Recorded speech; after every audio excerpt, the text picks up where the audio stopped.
Rain came softly that morning, as if afraid to disturb the silence that had become her only companion. It brushed the roof like fingertips, remembering a face, trickling down the clay tiles before gathering in silver veins along the path.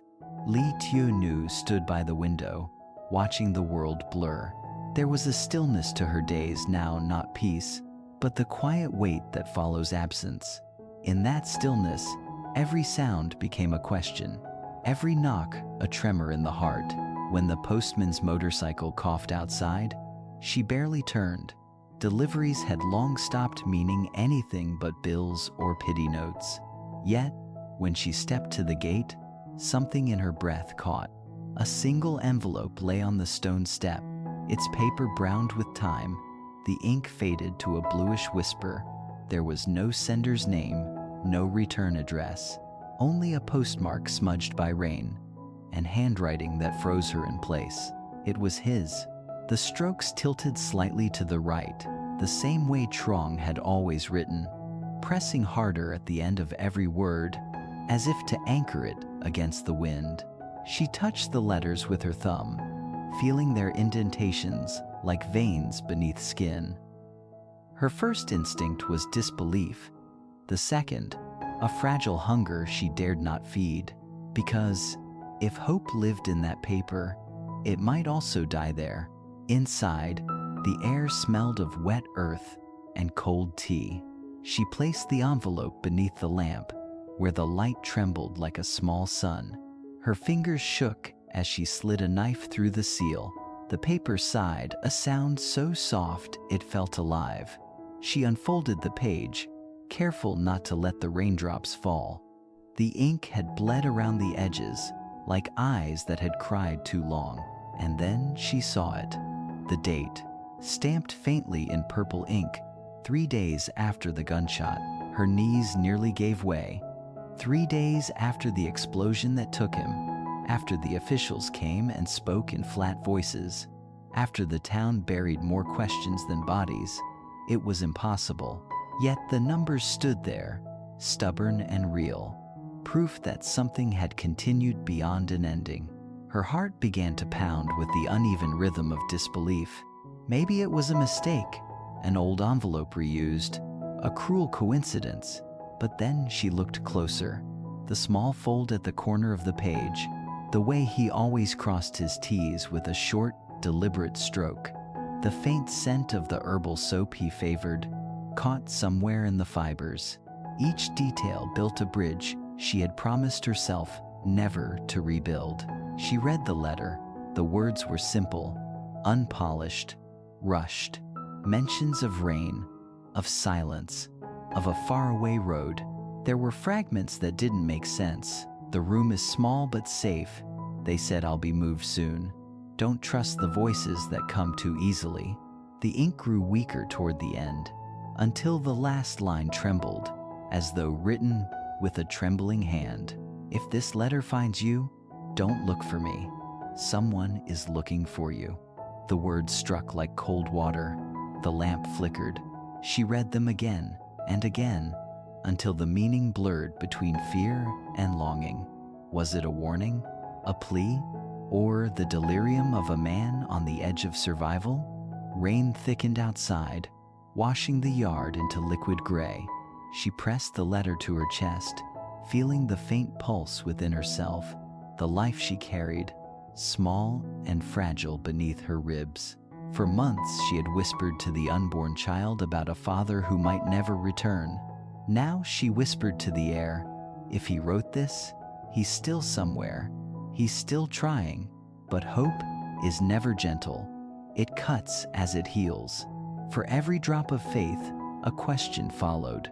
Who had sent this now? Why had it traveled so long before finding her door? Could someone be watching, as the letter claimed? Backhang came later that afternoon, wrapped in her raincoat, her voice full of caution. You must not let your heart be fooled, child, she said softly.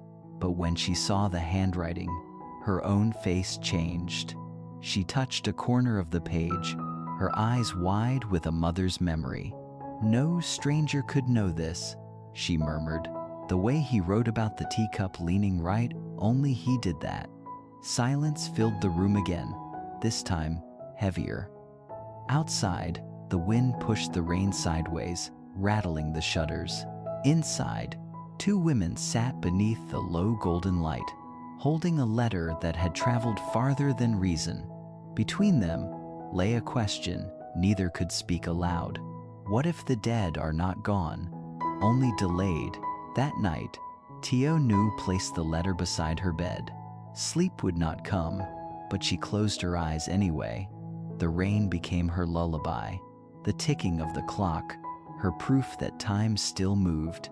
In her mind, she saw Truong's face not as memory, but as possibility. The way he might look now, thinner perhaps, eyes older but alive. She wanted to believe it, even if belief was the most dangerous thing left to her. When dawn arrived, pale and shy, she went to the porch. The envelope lay under the lamp where she had left it, the ink glistening faintly in the soft light. She traced the date once more, the impossible proof that love had outlasted a gunshot. She whispered to the silence, "If you're still out there, I'll find you, or I'll wait. Either way, I'll keep the promise." The rain had stopped, but the air still trembled.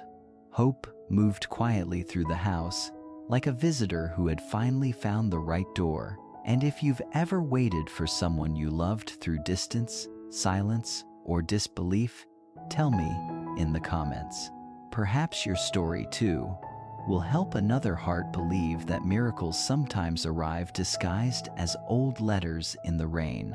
The morning after the letter arrived, the village woke to the sound of roosters and dripping eaves. The rain had gone, leaving everything washed and fragile.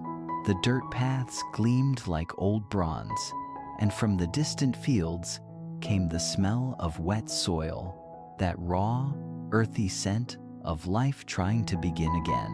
Lytieunu stepped outside with a basin of laundry, her body moving in rhythm with the quiet of habit. Nothing in her gestures betrayed the storm that had opened beneath her ribs. Routine was the only way she knew how to keep from falling apart. She rinsed the baby's small shirts, pressed them against the washboard until her fingers burned, and hung them on the bamboo pole to dry. Each fabric piece swayed gently, as if waving to a future that hadn't yet decided to come. Behind her, the old kettle hissed on the clay stove. The rhythm of chores made her feel anchored, as though movement itself could keep the memories from swallowing her whole. Backhang arrived mid-morning with a bundle of greens and a silence that said more than words could. The older woman had not slept much either. She poured tea into 2 chipped bowls, the steam rising between them like a fragile veil. "You should eat something," she murmured. "Even if the heart is restless, the body must still live." Tieu nodded. The tea smelled faintly of chrysanthemum and ash. "I read it again this morning," she said quietly. "The ink, it hasn't faded more." Backhang sighed. "It's real enough, but real does not always mean safe." She looked toward the folded letter on the altar, where the family's photographs stood, Truong's portrait among them. If he's alive, why not come home? Why speak in riddles? Tieu's eyes softened. Maybe he can't. Maybe something still holds him there. The older woman stirred her tea, the spoon tapping once against the bowl. "And maybe someone wants you to think that." The words lingered in the air like incense smoke, curling between truth and fear. Tieu said nothing more. Some questions couldn't be answered without breaking the fragile walls she'd built to keep breathing. Later, when Backhang left, Tieu sat on the porch, her hands resting on her stomach. The child within her stirred a small flutter, gentle but certain. It was the only sound of life she trusted completely. She spoke softly to the unborn one, as if the rain-soaked letter had opened a secret door between worlds. "If your father truly wrote that, then he's somewhere under the same sky," she whispered. "Maybe he can feel us thinking of him." The wind carried her words away toward the fields. She spent the afternoon at the small market near the river. Life there seemed unchanged. Women bargaining for fish, men patching nets, children chasing each other through puddles. Yet the ordinary sounds pierced her differently now. Every passing voice might hide an echo of his. Every stranger's glance felt like a thread tugging her closer to something unseen. She caught herself turning when footsteps matched his rhythm, her heart stumbling over the hope she'd promised to keep buried. At the tea stall, the postman from yesterday was sorting letters into a rusted tin box. His uniform was still damp from the rain, his cap tilted low. Tieu hesitated before approaching. "Sir," she began softly, "the letter you brought, do you remember where it came from?" He frowned, searching his memory. "Hard to say," he replied.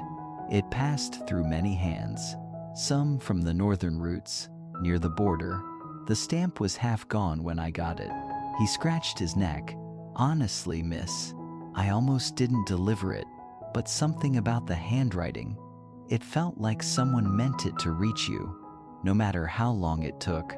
She thanked him, slipping a few coins onto the counter, but he pushed them back. "No need," he said with a tired smile. "Sometimes the mail finds its own way." As she walked home, his words clung to her. The mail finds its own way.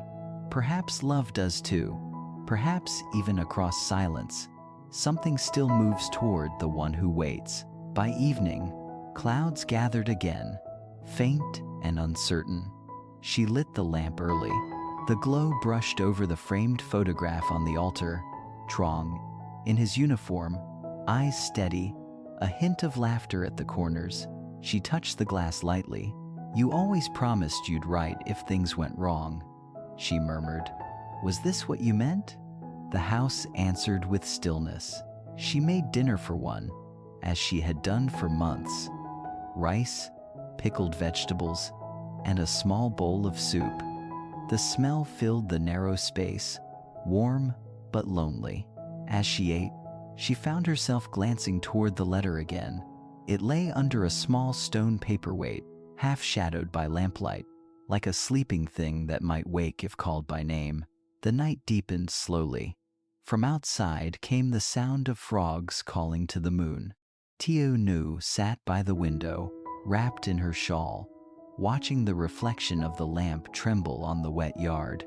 Her thoughts drifted between fear and faith. She remembered his last morning, the way he buttoned his shirt too quickly, the silence that followed his goodbye. She had felt something unspoken then, a premonition lodged behind her ribs. Later, when the gunshot cracked across the valley, she knew without being told. Some truths arrive through the body first, and the mind only catches up when it's too late. But if the letter was real, then so was the possibility of error or of survival. The clock struck 9. She blew out the lamp, letting darkness fill the room like water rising in a well. The rain began again, thin at first, then steady. In that rhythmic fall, she heard his voice, not words, just tone, the low timbre of someone reassuring her to hold on. It was enough to make her chest ache with both sorrow and belief. Before lying down, she unfolded the letter one more time. The paper felt heavier now, as if it carried the weight of all the nights she had waited. She read the final line once more, tracing it with her fingertip. "Someone is looking for you." A shiver ran through her. Was it a warning or a promise of protection? The answer seemed to hover just beyond reach, like a shadow standing in the rain. She placed the letter under her pillow and whispered to the dark, "If you're out there, find your way home. But if you can't, let this be enough. Let this letter be proof that love doesn't die quietly." And outside, the rain agreed, falling soft, falling endless, sealing her vow into the soil of the night. The rain stopped, but the world had not yet remembered how to breathe. Everything felt rinsed, yet unfinished. as though the storm had forgotten something. Lytieunu walked through that quiet morning like a shadow that the light could not decide to keep. The letter lay on the altar, pressed beneath a stone, but its weight followed her everywhere. She went to the market early, basket in hand, her steps measured. Around her, life went on with its practiced calm women, calling out prices, roosters crowing from behind the stalls, a boy laughing as he chased a chicken through puddles. Yet beneath those sounds ran another rhythm, a low hum she could not name. At the tea stall, she paused. The vendor had just poured a cup and placed it on a saucer that leaned slightly to the right. It was nothing, yet it froze her. That small tilt, the same way Truong always set his cup. She looked closer, almost expecting to see his shadow in the reflection of the tea, but it was only steam, curling into air, fading as quickly as belief. The postman waved from across the lane. "Any trouble with the letter?" he asked kindly. She hesitated. "No, only questions." He nodded as though understanding, then leaned in, lowering his voice. "Strange thing, that envelope. It came from the northern route, the border mail. Most letters from there never reach anyone. This one just appeared in the bin with my morning batch." Tieu thanked him, but her pulse had already quickened. The border, that was where Truong had last been stationed. A line drawn between two countries, two worlds, one of duty, one of home. On her way back, she noticed a man standing near the old banyan tree by the road. His face was hidden beneath a hood, his posture too still. When her eyes met his, he turned away, stepping into the fog that still clung to the rice fields. A moment later, he was gone. At home, she washed rice for lunch, yet her hands moved without thought. The sound of the grains falling into the bowl reminded her of rain, soft, endless, unsettling. Back Hang visited briefly, bringing herbs for her morning sickness. "You're pale," the older woman said. "Have you slept?" "Hey?" Tieu shook her head. "The rain talks too much." Back Hang smiled sadly, then looked at the letter resting near the altar. "You still read it every night?" "Yes." "Be careful, child. Sometimes memory pretends to be hope." When she was alone again, the house seemed to hold its breath. A faint scent of tobacco drifted through the window, sharp, unfamiliar. She went to check the gate. It was ajar. The lock dangled loose, though she remembered fastening it that morning. A chill threaded her spine. She scanned the yard. Nothing moved, but the old mango leaves fluttering above the fence. The silence afterward felt alive, like an animal watching from the dark. She brought the letter to the table and unfolded it once more. Her eyes stopped at the last line. "Someone is looking for you." The words now felt heavier, like footsteps coming closer. Was it warning or promise? She traced the ink gently, as if touching the pulse of the man who might have written it. A part of her wanted to burn it to end the spell it cast, yet her heart refused. The letter was the only bridge left between love and madness, and bridges, once found, are not easily destroyed. By late afternoon, the sky turned the color of faded brass. The air smelled of wet soil and wood smoke. She set a cup of tea by the window, and once again, it leaned slightly to the right. She corrected it. It tilted back. Perhaps the table was uneven, or perhaps memory was stronger than balance. The child inside her kicked softly. She closed her eyes, hand over her belly. "He's near," she whispered, unsure if it was prayer or delusion. When dusk fell, she lit the lamp early. The flame drew long shadows on the wall, thin, wavering lines that seemed to breathe. The house creaked the way old houses do, but each sound made her turn. A chair settling, a latch shifting, the faint brush of something against the door. She told herself it was the wind. She told herself many things that night. None of them stayed true for long. After dinner, she folded the letter and placed it under the pillow. The scent of ink lingered, a ghostly perfume of longing. Outside, a stray dog barked twice and went silent. Then, from somewhere beyond the fence, came the faint sound of gravel underfoot, slow, deliberate, pausing halfway, as if listening for her breath. She froze. Nothing followed, only the endless drone of crickets. But she knew what she had felt, a presence that did not belong to the night. Hours later, as the lamp burned low, she found herself standing by the window again. The moon hung behind drifting clouds, and in its dim light, she thought she saw movement near the gate, a shadow leaning, then retreating, melting into darkness. She waited, heart pounding, until the quiet became unbearable. Then she whispered into it, "If it's you, don't hide. I've already lived too long with ghosts." No answer came, only the sound of rain beginning once more, soft and patient, like fingers tracing the same message across the same sky. And when she turned back to her bed, the letter, though untouched, had shifted slightly, as if someone had read it while she looked away. The next morning, fog lay thick across the village, wrapping each house like a shroud. The roosters crowed somewhere far away, their voices muffled and uncertain. Lytieunu rose before dawn, her sleep having broken again into shallow fragments. She boiled water for tea, but the kettle's whistle sounded foreign, too loud in a world that had forgotten how to make noise.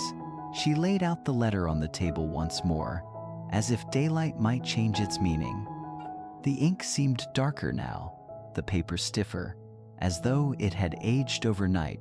Her eyes drifted to the corner of the envelope, the faint purple blur of a stamp. Something about it caught her attention this time. She tilted the page toward the light, and the circle of the postmark gleamed faintly. The top half showed numbers she already knew, the date after the gunshot. But beneath them, in tiny reverse print, another mark surfaced, the outline of a crest, faint and official. Her pulse slowed. She held the paper closer. The emblem was not postal at all. It belonged to the provincial police office, the same unit Truong had once reported to before his final assignment. The realization came like a cold wind through the room. If the letter had passed through that office, it meant he had been alive after the shooting. Or worse, it meant the letter had been intercepted there. She folded the paper carefully and slipped it back into its envelope. The morning light, still gray and cautious, slid across the floorboards in trembling stripes. Outside, the fog was thinning. Somewhere beyond it lay the road to the district town, where the old post office stood, the same one that handled cross-border mail. Back Hang arrived as she was lacing her shoes. "Where are you going at this hour?" the older woman asked, her voice edged with worry. "To the post office," Tieu replied quietly. "I need to know how this reached me." Back Hang frowned. "Leave it alone, child. Some doors, once opened, don't close again. But if he's alive, and if he's not?" The question hung between them like a bell that refused to ring. Tieu's voice trembled, but her resolve did not. "Then I need to see for myself." She left with the letter wrapped in cloth and tucked close to her heart. The fog thinned as she walked, revealing the narrow path that wound through fields still wet from last night's rain. Each step left a small print that filled instantly with water. She felt the weight of every footprint, as if walking deeper into her own memory. The town was waking slowly when she arrived. Shops opened their wooden shutters. Bicycles clattered past. The air smelled of roasted peanuts and damp paper. She found the post office by its rusted sign and peeling blue door. Inside, rows of dusty mailboxes lined the walls, their labels faded, their locks reluctant. An old clerk sat behind the counter, his eyes half lost in the folds of age. "What do you need, miss?" he asked, glancing up from a ledger. She placed the envelope gently before him. "This reached me 2 days ago. I need to know from where." The man adjusted his glasses, squinting at the faint markings. "Strange. This seal's not ours. It's from the Border Division office. Must have been redirected." He flipped through a record book, his finger tracing a column of dates. "Yes, here that route was suspended after the incident last winter. Only military mail came through after that." She felt her breath catch. "Military?" He nodded. "Some correspondence was cleared by officers. Sometimes private letters get caught in the mix. Sometimes they're held for months before release. Usually the sender's gone by then." "Gone." The word landed like an echo in her chest.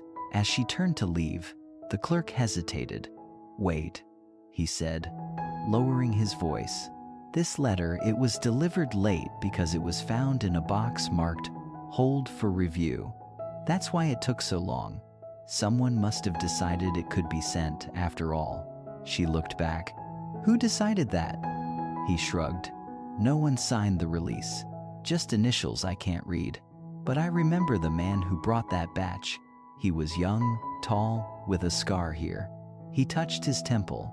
"Didn't look like a postal worker." Her stomach tightened. She remembered the hooded figure near the banyan tree, standing still in the mist. The same scar, perhaps. The same silence? Outside, the sun had begun to pierce the fog, carving pale gold into the morning. The road home shimmered faintly in its light.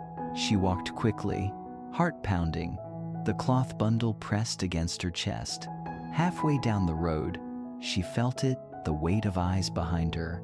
A slow, measured distance. She didn't turn. At the curve where the old tea stall stood, she paused to catch her breath. The vendor wasn't there. Only a steaming cup on the counter, still warm, tilting to the right. A trail of footprints led away from it, disappearing into the lane. She stared at the cup for a long time before moving on. By the time she reached her gate, the fog had lifted completely. The yard looked too bright, too calm. She pushed the door open, the hinges creaking in protest. Everything was as she had left it, except for one thing. The letter, which she had carried with her, was now lying open on the table. Her hands trembled. She looked around, half expecting the wind to offer an excuse, but the windows were shut, the curtains still. The cup she had used that morning stood empty, the saucer beneath it tilted once again to the right. A sound came from the porch, faint, deliberate, like the weight of a shoe scraping wood. She turned sharply, but saw nothing. Only the faint swing of the door, still moving, though no breeze passed through. The light had shifted. A single ray fell across the envelope, illuminating the police seal she had discovered earlier. In that moment, the realization struck her like a blow. This letter was never meant to be found. It was not a message left for her. It was a message meant to be intercepted. Her heartbeat thundered in her ears. She clutched the paper, reading the last line again. "Someone is looking for you." Now she understood. It was not only a warning, it was a confession. The walls of the house felt suddenly too thin, the windows too open. Somewhere outside, a motorcycle started once, twice, then went silent. She closed her eyes and whispered, "Truong, what have you done?" And as if in answer, a drop of rain struck the window, followed by another, until the world outside turned gray again. But this rain felt different, heavier, insistent, like footsteps coming closer. Rain fell again, not with violence, but with a tired insistence, as if the sky had finally learned how to grieve. It drummed softly against the roof, filled the jars outside, and wrapped the house in a muffled heartbeat. Inside, lytieunu sat motionless beside the letter, its paper beginning to curl at the corners. The faint police seal glimmered beneath the lamplight, small, almost invisible, but heavy enough to unmake every fragile hope she had built. For hours, she simply stared. The room seemed to shrink around her. The sound of rain turned distant, like a memory heard through glass. When she finally blinked, tears came not loud, but endless, streaming down her face with the quiet rhythm of surrender. The body knows before the mind admits. Something sacred had been broken again. She pressed her hand to the page, tracing the last words, "Someone is looking for you."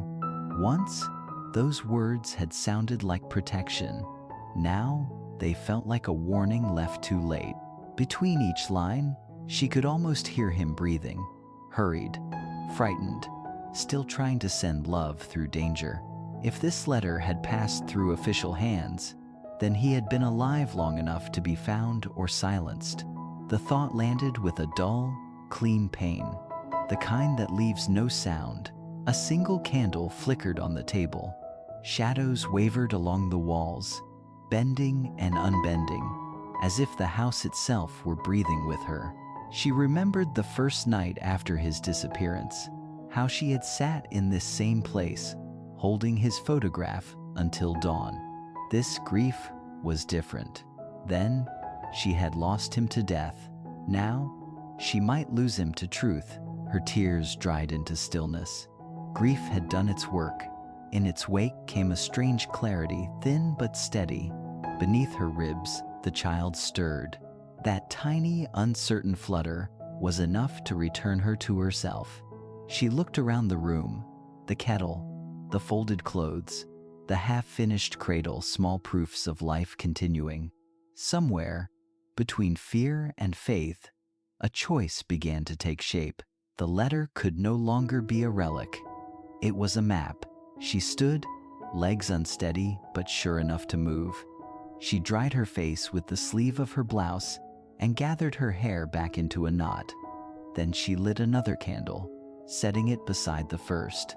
Two flames, trembling together, cast a gentle circle of light across the room. In that glow, she saw the outline of the woman she had become, quieter, harder, still standing.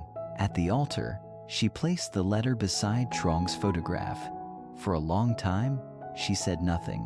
Silence, after all, was how they had always spoken best. Across distance, across the noise of the world. Then, softly, she whispered something not even the walls could keep. When she turned back, her face had changed. The grief was still there, but it had lost its right to lead her. Determination now held her spine straight, her breath even. She began to move through the house with careful calm, securing the shutters, wrapping her shawl, folding a thin oilskin pouch. She packed no clothes, only the letter and a small notebook where she had once written his favorite recipes, as if memory might need proof of ordinary love on the road ahead. Outside, the rain had softened into mist. She stepped into the yard, the earth cool beneath her feet. The air smelled of wet soil and old mango leaves. From the fence, water dripped in a slow rhythm, almost like the ticking of time itself. For the first time since the letter arrived, she looked at the world, not as a witness, but as a direction. The road stretched beyond the gate, veiled in fog. Somewhere beyond it lay the border, the place where his trail had vanished, and where the letter had begun its haunted journey back. She imagined him walking those roads, perhaps wounded, perhaps hiding, still thinking of her, still trying to send something home. Her heart broke again, but this time, the breaking gave her purpose. Love was no longer a feeling to endure. It was a task to finish. She locked the door behind her, sliding the key beneath the threshold where Backhang would find it. On the table, she left a note written in her neat, steady hand. Gone to find the truth. Don't worry for me. That was all. The rain thickened slightly, tracing silver lines down her hair as she crossed the yard. At the gate, she hesitated. She could still turn back, still pretend that the letter was only a dream, misplaced by the wind. But the child moved again, a small push from within, gentle, certain, reminding her that waiting was no longer living. She stepped onto the road. The mud clung to her shoes. The fog closed in around her like a secret being kept. Every few steps, she thought she heard another set of footsteps, distant, then gone. Whether real or imagined, she did not look back. Fear had become part of her shadow now. She carried it the way she carried love, close, familiar, necessary. By the time she reached the first bridge, the rain had turned to drizzle. The river below murmured its endless song. She leaned on the rail for a moment, watching the water carry away the sky. In the reflection, the world looked reversed. Clouds beneath, ground above, the living walking upside down. It felt strangely true. She reached into her shawl and touched the folded letter through the cloth.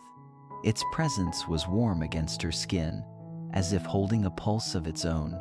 If you're still out there, she thought, I'll follow whatever path this paper leads me to, even if it ends where you began.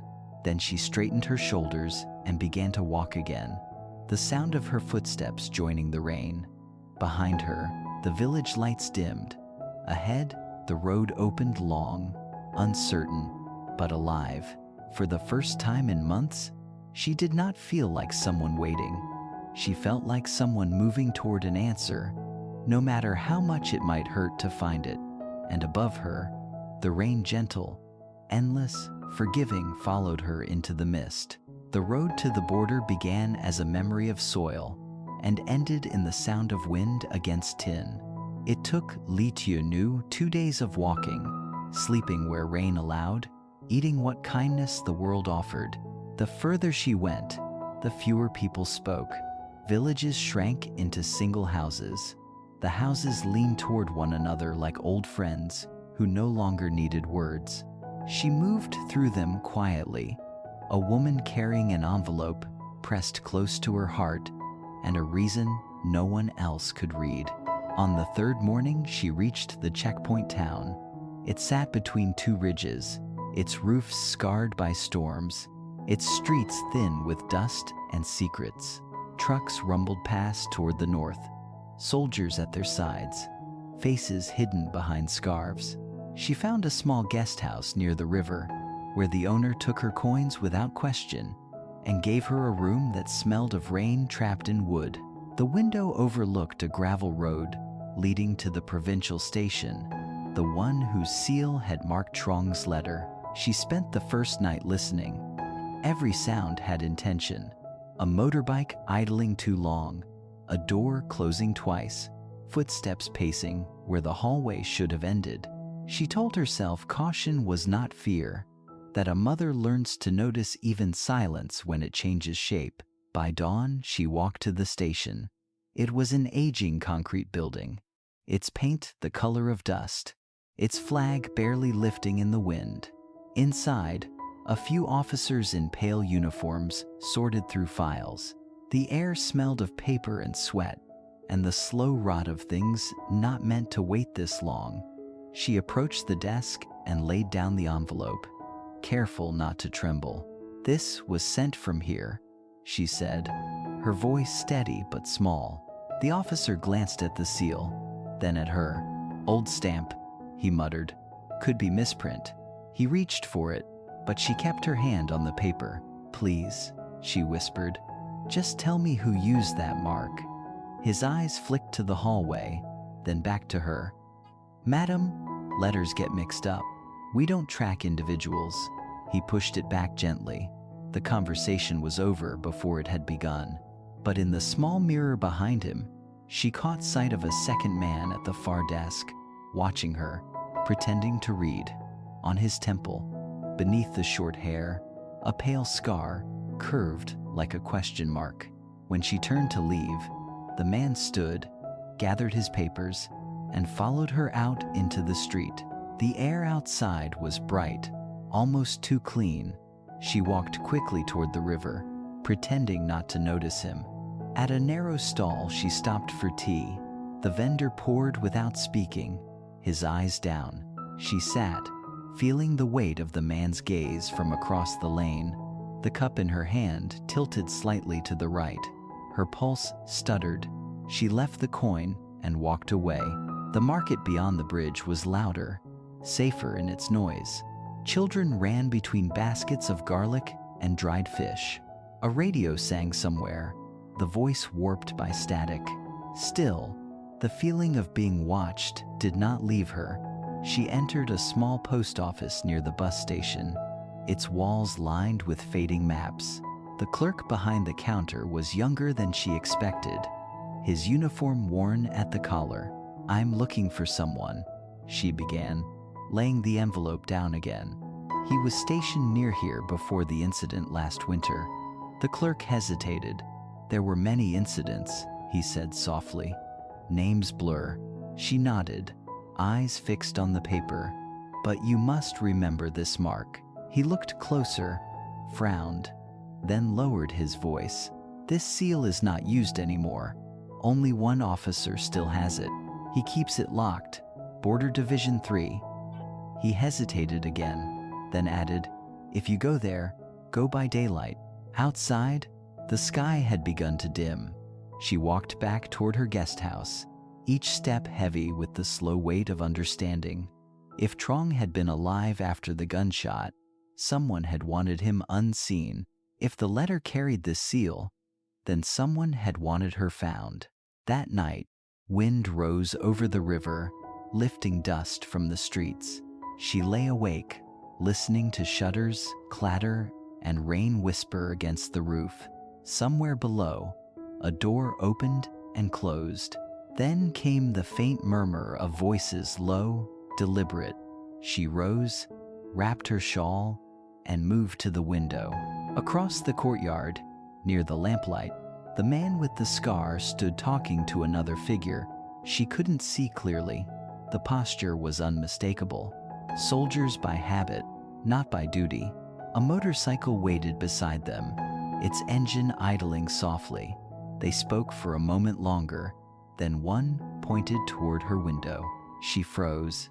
A moment later, the light in the courtyard flickered out. The sound of the motorcycle faded into the rain. She waited until dawn before packing. The envelope went back inside her shawl, close to her skin. Outside, the world smelled of wet iron and diesel. She walked toward the bus depot, but every few steps, she glanced behind her. The streets were empty, yet she knew she was not alone. At the corner of the square, a boy sold bread from a basket. "Heading north?" he asked casually. She nodded. He looked at the envelope in her hand and lowered his voice. "Don't take the main road," he said. "Too many checkpoints. Follow the river trail. It's quieter." "Why tell me this?" she asked, startled. He shrugged. "Because the man who sent that letter once bought bread from me. He said if a woman ever came asking, I should help her find her way out." The world tilted. She felt the blood rush to her ears. "When?" she whispered. "Months ago," the boy said. He looked hurt, but he smiled when he spoke of you. Her throat burned with gratitude she couldn't show. She gave him her coins, took the small loaf, and turned toward the river path. The road was narrow, hemmed in by reeds. Dragonflies darted low, their wings catching the light. The rain followed her again, gentler now, as if approving the direction she had chosen.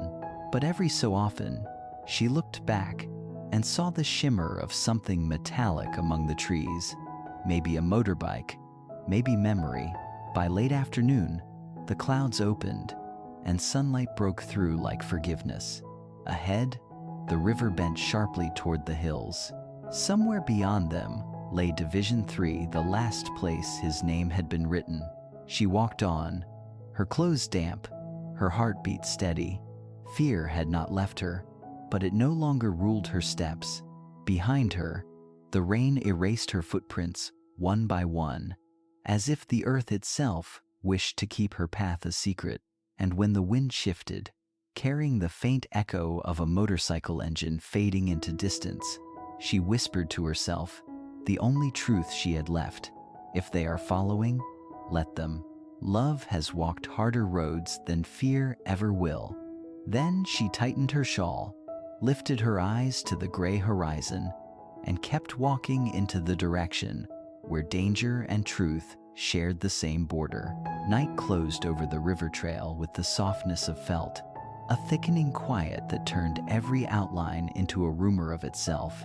Lytieunu chose a small rise beneath tamarind trees, a knoll just high enough to keep the damp from her back, and let the world assemble into its nocturnal grammar. The steady breath of water, the insect choir working its patient thread, the leaf gloss whispers that make darkness feel articulate. She spread her shawl on the driest earth, pressed the oilskin packet against her breastbone, and waited for the day's scattered noises to fall back into their proper rooms.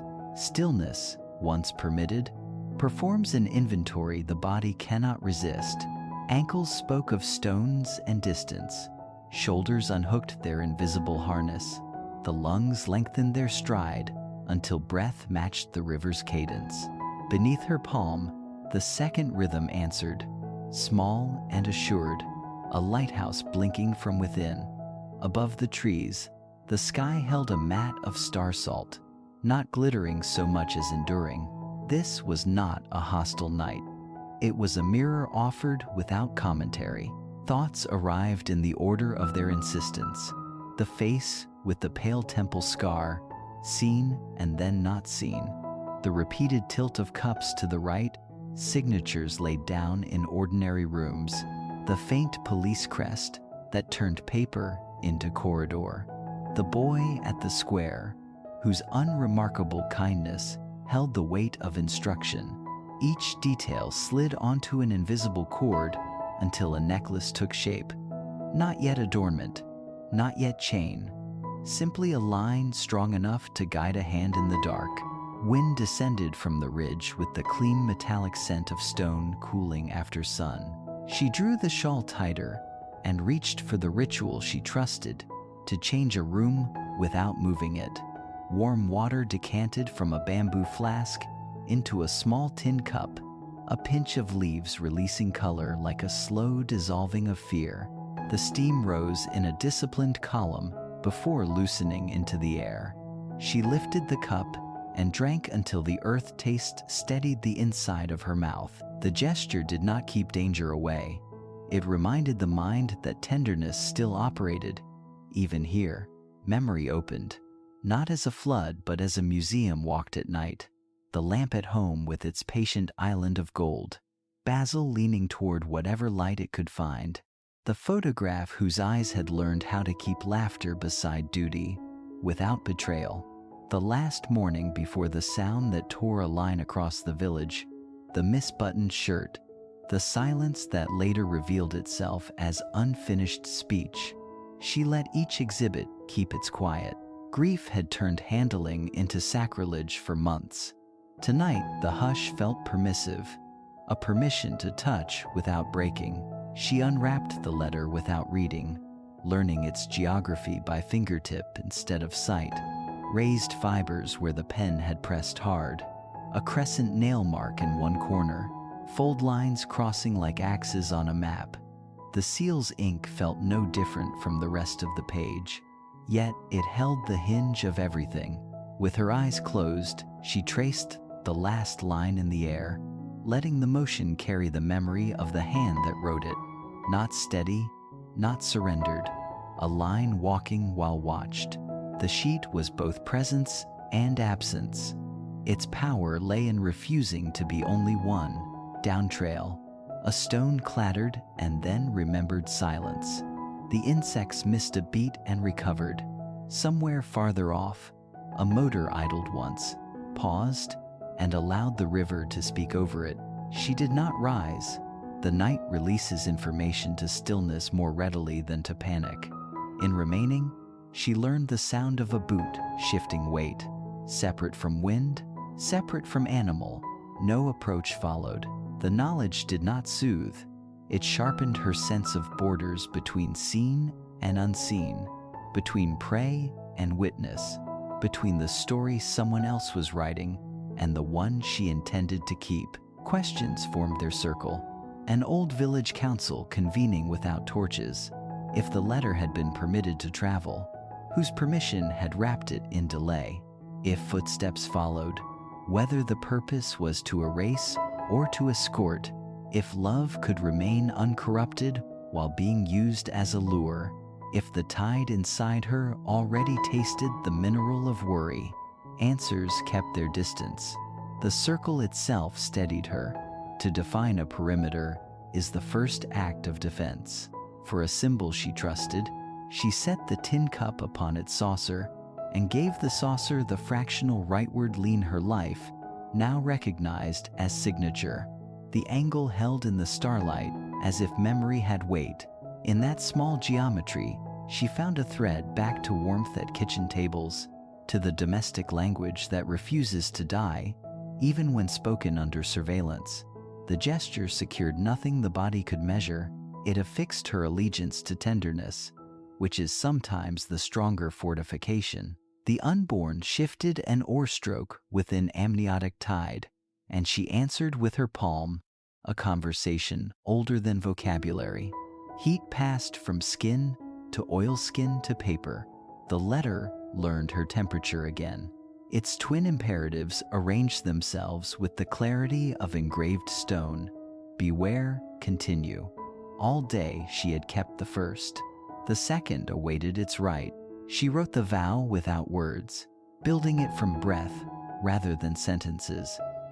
Spine lengthened, gaze lifted to the seam, where hill met sky, heartbeat and river step braided into one cadence. She would follow the crest to its office, ask the name behind the initials that preferred illegibility, enter rooms with square windows that ration sky, and bring with her the unhurried stubbornness of a mother. She would travel at the speed of care. She would notice the small, immaculate trail, the matchbox smudged purple, the cup angled as if by gravitational memory, the edited silence, and she would leave behind only a path the future child could read. When the vow finished writing itself, a sheet of fear peeled away and lay flat inside the dark. The rest remained. Honesty required it. She drank the last mouthful of tea, inverted the cup upon the saucer, and felt the gesture land like punctuation, both full stop and doorframe. Cloud moved thin as rice paper across the constellations, rehearsing rain without committing. Sleep arrived like parcels tied with string, modest, intermittent, delivered between audits of sound. She woke once to the river tightening its voice, once to the soft articulation of something quadruped among reeds, once to her own name, stepping out of a dream and finding no mouth. Each time she lay back down, the vow settled over bone like a well-made blanket. In the hour when night loosened and nothing had yet replaced it, mist rose from the water and stroked the edges of trees until they softened into charcoal. The ground kept its cool. Birds tried the first syllables of morning, and finding them sufficient, spoke more. She gathered the shawl, nested the cup and saucer in her bag, pressed the oilskin to the pulse that had never left, and stood. The night had not been enemy or ally. It had been a treaty written in breath and kept by both sides. She signed the last clause in silence. Where secrecy endangers love, clarity becomes protection. With that line sealed inside her, she turned toward the faint road, darkening into visibility, where concrete roofs and a faded flag would soon resolve out of gray, and began to walk toward Division 3, carrying caution like a lantern, and hope like a heartbeat that refused to yield. Morning rose pale and unhurried, its first light sliding across the wet earth in muted ribbons. Lytieunu had been walking since before the sun broke, her feet remembering the path even when her mind drifted toward the sound of the river running parallel to her. Mist still clung to the tamarind branches. The air scented faintly of rain and distant smoke. Ahead, the border town began to take shape, A scatter of rooftops, a low bridge, the faint outline of Division 3. The closer she came, the quieter everything grew, as if sound itself had been trained to listen. A signboard leaned at the gate, Division 3 restricted access. The paint had faded to the color of rust. 2 guards stood beneath it, indifferent to the world, their cigarettes drawing thin orange arcs in the gray. She slowed, eyes lowered, hands folded around the cloth that held the letter close. It wasn't courage that carried her through the gate. It was necessity, the kind of force that asks no permission. She walked past the guards, her posture careful but unafraid. They barely glanced at her. Inside the compound, the air felt heavier. Rows of windows reflected the dull morning, like closed eyes. A single flag moved without conviction. An officer sat behind a metal desk at the end of the hall, his uniform creased with the precision of habit. "State your purpose," he said, not looking up. She placed the envelope before him, the seal facing upward. "I received this," she said. "It bears your mark." He frowned, pulled the paper closer, and squinted. "Old stamp," he muttered, echoing the words she had already heard in town. "We haven't used this in months." Her pulse quickened. "Then someone used it without permission." He shrugged. "Possible. But the office keeps no record of personal letters, only official dispatch." "I'm not asking for records," she said softly. "Only to know if this came from someone once stationed here. A man named Truong." The officer paused, his eyes lifting for the first time. Something flickered there. Recognition, maybe, or a trace of discomfort, quickly smothered. He looked toward the shelves behind him, rows of files thick with dust. "There was such a man," he said finally. "Transferred out last winter. No forwarding address. Transferred where?" He shook his head. "No notation. The file was sealed after the incident." She leaned closer. "What incident?" Before he could answer, another voice cut across the room. "She's not cleared for that." The man with the scar had entered quietly. His presence changed the temperature of the air.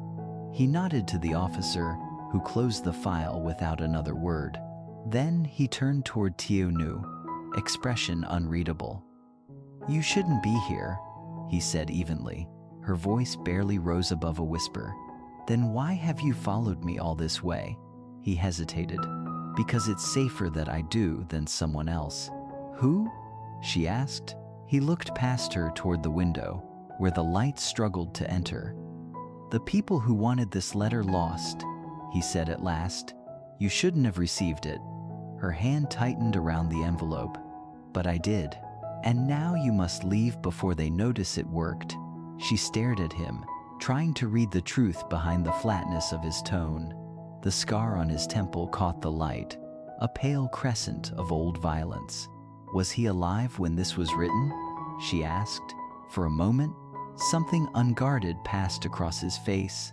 Fatigue, sorrow, or the weight of too many half-kept secrets. He was, he said, long enough to send that letter, but what followed wasn't his choice. She stepped closer. "Tell me what happened." He shook his head.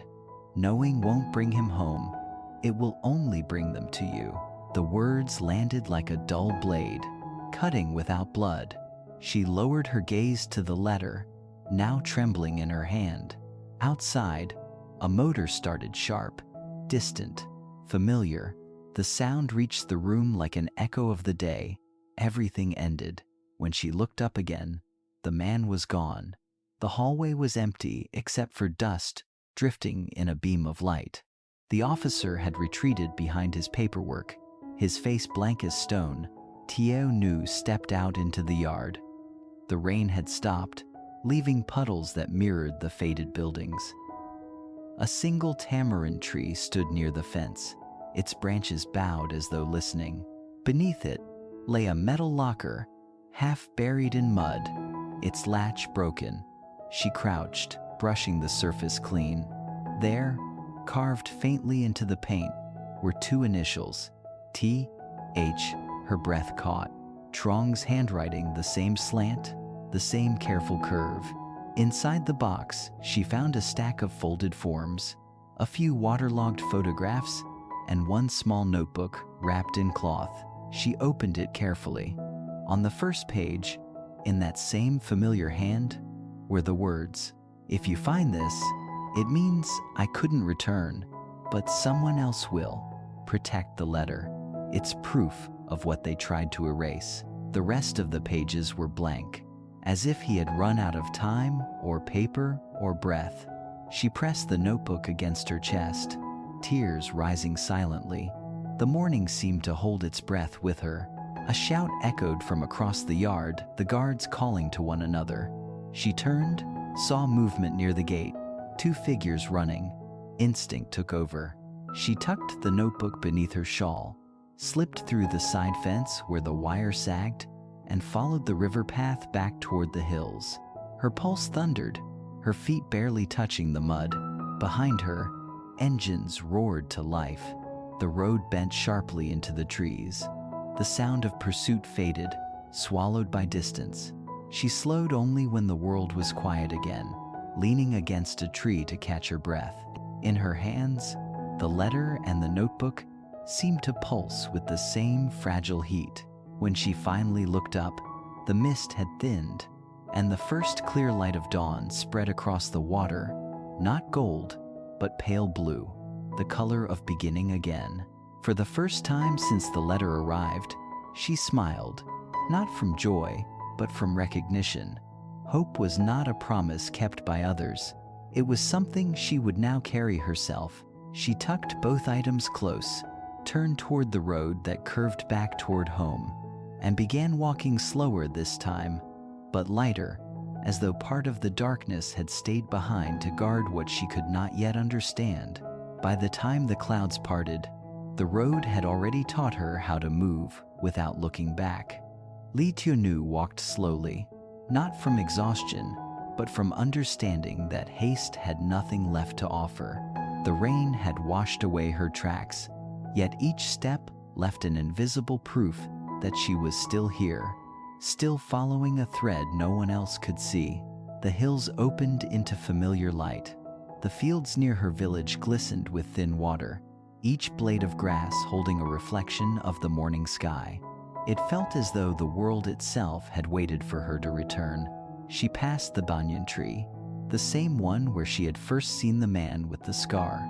Its branches were heavy with new leaves, hiding whatever ghosts once watched from its shade.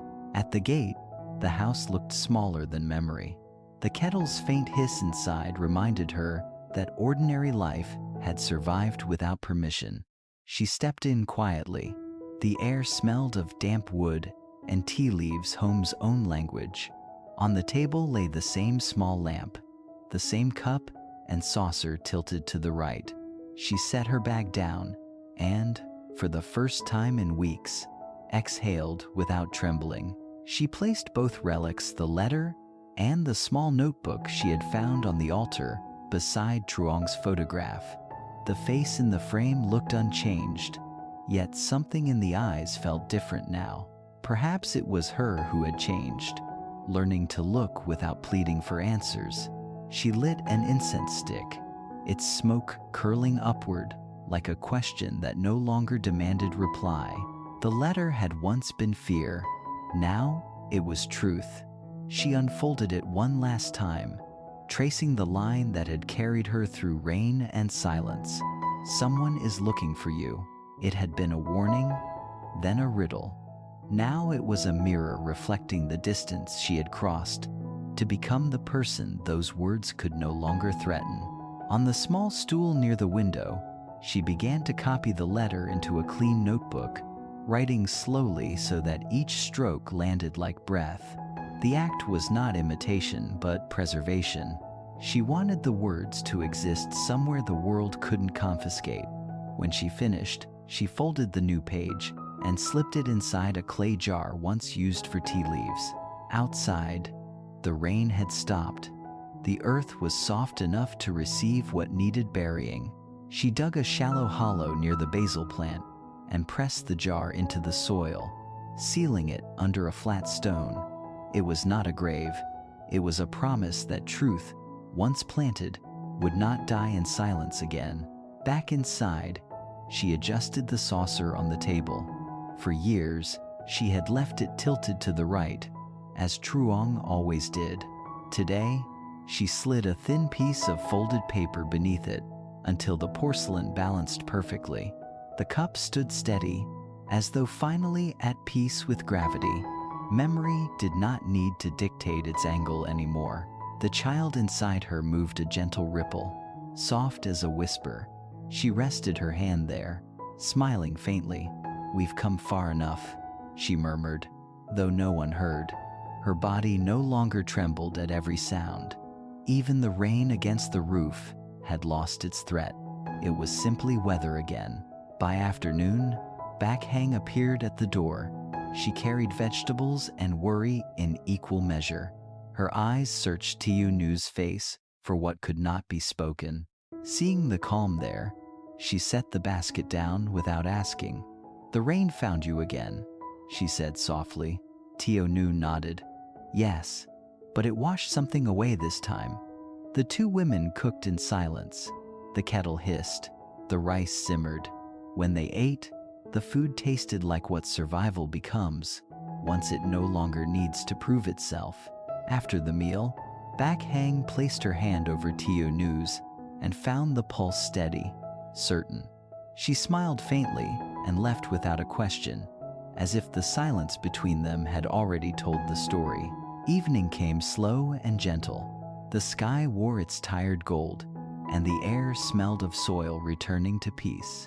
Tieu stood by the window as the first stars surfaced. Somewhere beyond those hills, the truth about Truong remained unfinished, but it no longer haunted her. The letter had done what it needed to, not to explain, but to awaken. She lit the lamp.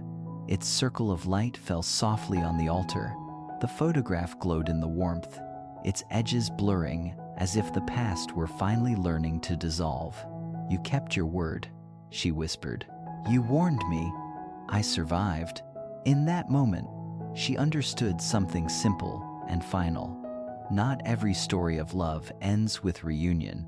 Some end with endurance, the quiet, persistent kind that allows both the living and the lost to exist in the same air without bitterness.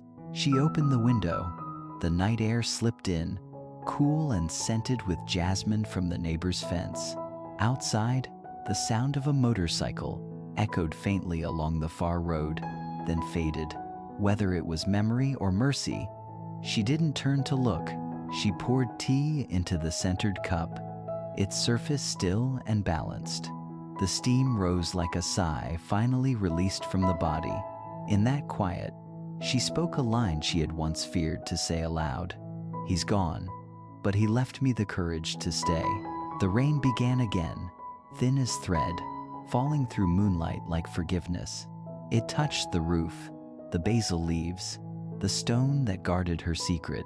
She stood there until the cup cooled in her hands, until the air around her smelled less like grief and more like the beginning of peace. When she blew out the lamp, the room did not darken. It simply rested. The letter on the altar lay still, its ink faint but unbroken. She brushed her fingertips over it once more, then turned toward her bed. Sleep came easily this time, not as escape, but as acceptance. Tomorrow, the world would begin again. Dawn returned without announcement. It slipped through the window's thin curtain and traced the outline of the sleeping woman and the quiet house that had survived too many seasons of waiting. Lytieunu opened her eyes to light rather than sound, a rare gift in a world that often began with noise. The rain had passed, leaving behind the clean scent of beginnings. Somewhere beyond the yard, a rooster greeted the morning, as if it had just invented the idea of hope. She rose slowly, hands resting on the curve of her belly.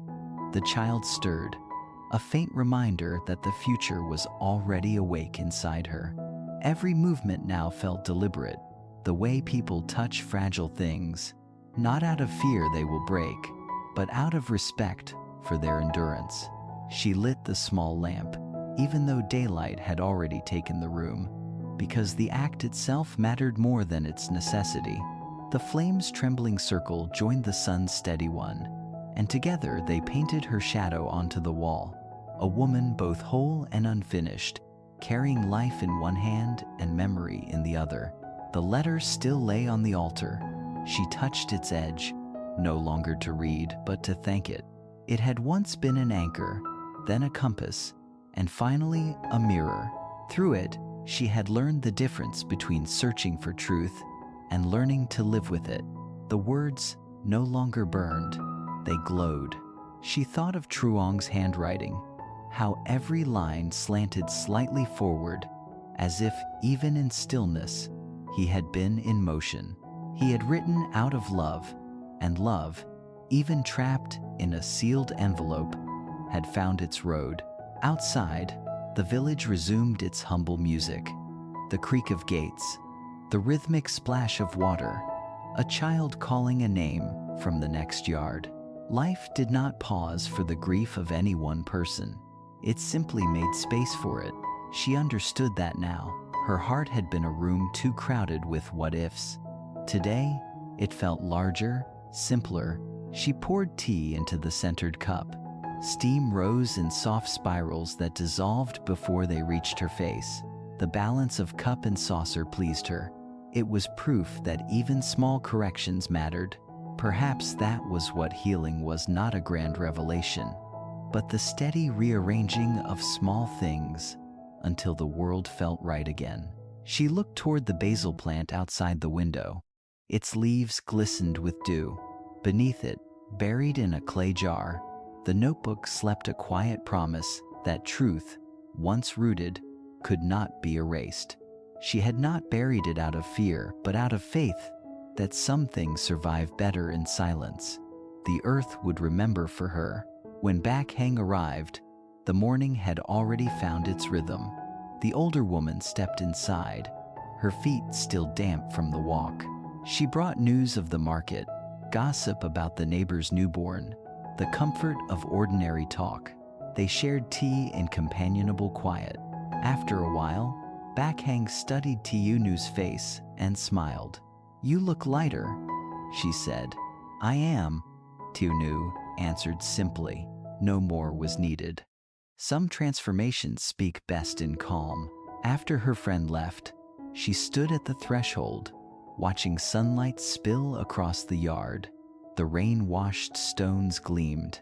Somewhere beyond those hills, where Division 3 lay hidden, truths continued their slow work. She no longer needed to chase them. The truth that mattered most was already here, that she had endured without hardening, that she had chosen clarity over bitterness, and that love, when freed from fear, does not vanish. It changes shape until it fits the living. The baby moved again, a gentle tap beneath her ribs. She smiled. The sound of life returning was not thunder or applause. It was this, the faint rhythm of new breath inside her, the soft tick of the lamp, the quiet world deciding once more to keep going. She stepped outside. The morning was bright but not sharp. Its warmth filtered through clouds that no longer threatened rain. The village road glowed like memory rewritten. A breeze brushed her cheek, carrying the scent of basil, river, and tea smoke. She let it touch her without resistance. Everything she had feared was still out there somewhere. The men who watched, the questions unsolved, the borders that erased more than they defined. But fear had changed sides. It no longer lived in her, it lived behind her. What remained was a steadiness so quiet it could be mistaken for peace. She walked to the fence, rested her hands on the wood, worn smooth by weather. For a moment, she thought she saw a figure at the far bend of the road, a shadow, still, patient, perhaps familiar. She did not strain to know. Whether it was Truong, or the man with the scar, or simply morning itself taking human shape, it didn't matter. Some stories return not to repeat, but to bow in acknowledgement before leaving us to our lives. She lifted a hand, not in farewell, but in gratitude. Back inside, she sat by the table, opened a new page in her notebook, and began to write. Not about loss this time, but about what had been saved. The taste of rain on tea, the sound of footsteps that stopped just before the gate, the way forgiveness feels like sunlight reaching a house that forgot it had windows. Each sentence felt like stitching a torn fabric back together, thread by thread. By the time she finished, the lamp's flame had grown small. She leaned back and watched it flicker. There are stories that end in revelation, and others that end in stillness. Hers, she realized, was both. The letter had not brought her husband back, but it had returned her to herself, to the version of her that could believe again, not in miracles, but in endurance. The child moved one last time before settling, lulled by the rhythm of its mother's breath. Outside, the wind shifted, scattering a handful of petals across the yard. They landed on the soil above the hidden jar, soft confetti for a secret the world would never fully understand. She closed her notebook, whispering a final line meant for no one but the air. Love, when true, does not end. It changes its name and continues to walk beside us. The light dimmed, the cup cooled, and the rain, that faithful messenger, began again, soft as memory, endless as forgiveness.